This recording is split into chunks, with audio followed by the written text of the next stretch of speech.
Thank you, everybody. A huge personal thanks to Colonel Bishop, Colonel Sklitsky, showing me the trust that you have in my ability to lead and take this into the future. It's been an amazing personal journey with you, Aaron, and looking forward to meeting Christine and working together as an Eielson family to make this mission happen. From the bottom of my heart, thank you.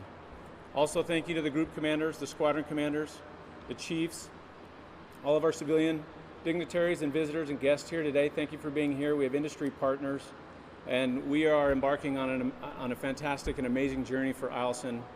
And I am honored to have your presence here in attendance and occasional obligatory applause and laughter as well. Thank you again to TACT and his team, taking all the services, protocol, and the volunteers across the base from the OG and the fighter wing to make this happen today. I'm also part-time snacko as well as the new commander, but it's been a great show. You guys have done a professional job, and I thank you for it. I can't really put a formation at ease right now for this talk, but I do want to make it right in one way. Rally, will you do me the honor to give me my first salute?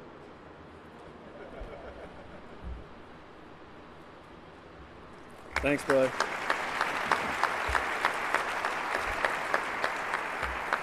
Rally, you may sit at ease. Rally and I go way back, and it's going to be an honor to have him serve as my director of operations for at least the next 2 days. You may not know that we're sending Rally down to Arizona for the next 3 months to get him requalified in the F-35. Tiffany, don't throw anything at me.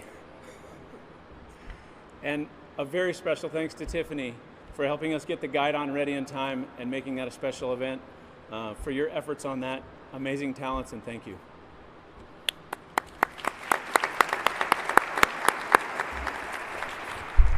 So I get it, we may be missing a few things like personnel and aerial vehicles and popcorn machines, squadron bugs, RMOs, and all that, but that doesn't mean that we're missing the important stuff, like frosty cold beverages right back there in a moment. Now, one thing we will see here pretty soon, as a matter of fact, quicker than we expect, is a new F-35 fresh off the factory floor 356 Fighter Squadron tail flash, thanks to our awesome aircraft maintenance team here at Eielson Air Force Base. I can't wait to see that bird land here. Thank you very much. And as a matter of fact, that airplane back there is going to be key and instrumental to the future of this jet as well. With the KC-135 and the F-35, we're going to go across the Indo-Com POR and probably around the world to do many great and amazing, wonderful things. I have to thank my beautiful wife, Amanda.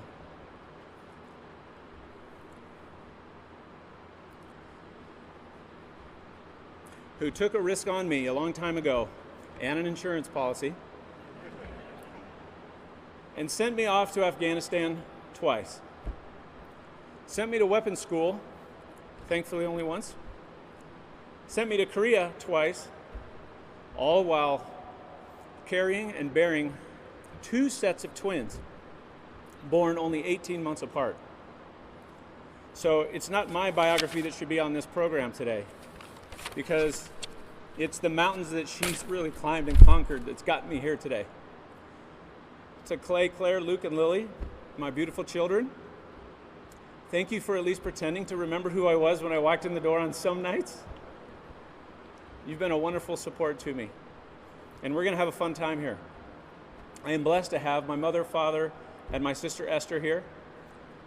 My mother is a saint. She raised me well. Her own father served in World War II in the Pacific Theater in the Solomon Island campaign and was reactivated himself in 1950 to deploy to the Korean theater for the conflict. Lieutenant Colonel James Moore Jr. He paid the ultimate sacrifice, paid the ultimate price, and somehow you found it in your heart to let your son become a fighter pilot as well. And to my father, what a cool journey to come down memory lane, a place where you grew up in Alaska, and you knew all about the moose hunting and the float planes, and about the log cabins out in the middle of nowhere and the snowshoeing. And I'm honored to follow your footsteps physically and also in your journey in life.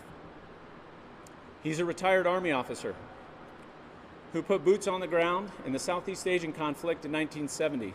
Coincidentally, only a few years before the 356 Fighter Squadron showed up for a campaign in Thailand, providing close air support. The 356 Fighter Squadron has done it all over the PACOM AOR. We've been to Kun San Air Base. We've been to Misawa Air Base. We've defended Vietnam. We've defended Korea. We've defended Japan. So to our partners and allies, this is familiar territory for us. And we will forge ahead with the mission to continue to protect the United States and her sisters and interests abroad.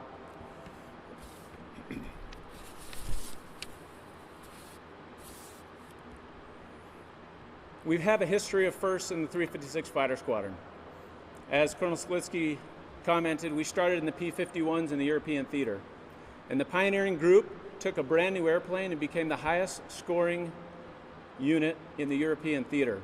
We can't talk about the 356 Fighter Squadron without talking about Major James Howard going outnumbered 30-1 against his adversary to protect the bombers, to get over to Germany and support the invasion. We train and fight outnumbered all the time, especially here, and we will continue to do so. And we're going to find a way to make it happen just like he did. Another crazy first, the 356 Tactical Fighter Squadron was activated at Myrtle Beach to fly the first operational A-10 squadron in the United States Air Force. And those guys, the Green Demons, took it again to the enemy in Desert Storm.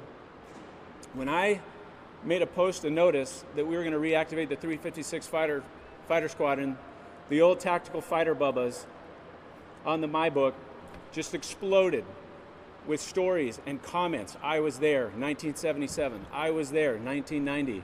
The names just started listing down of all the former Green Demons that had walked in those paths and done amazing things.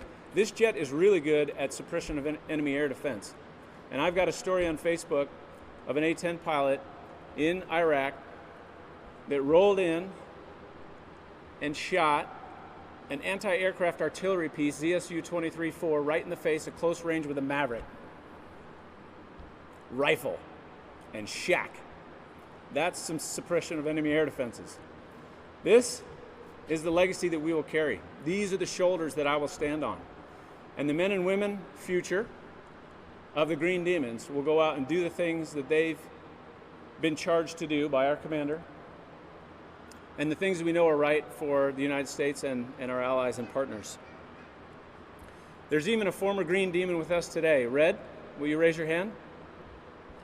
Thank you, sir, for your service and for all the men and women of the former 356 that have really done what it takes to get us here at this point in the United States Air Force, in an F-35 at Eielson Air Force Base, and ready to take it all over the Pacific. Thank you, sir. What a legacy and what an adventure. We're going to take a shiny new toy, a low observable aircraft that's capable of things that we can only dream of in the future updates. We're going to take it to that high-end fight. We're going to exceed our mandate and our charge. We're going to face the foe. We're going to defeat the adversary in near-peer competition. But leadership's about people. And I'm totally committed to taking care of the people, letting the people take care of the mission, and taking care of those that America's mothers and fathers, those sons and daughters that they've entrusted in my care. I pledge my whole dedication, everything that I can do in the next year and 2 years to make that happen, I will do that. We will even blaze the trail for Ops 2. So everything that we do now gets them one step ahead, one step further and ready for the fight. So there's much more to go, much more to come, and the future looks bright for the 356. So all I have to say left is let's go after and get it. Let's go Green Demons. Thank you.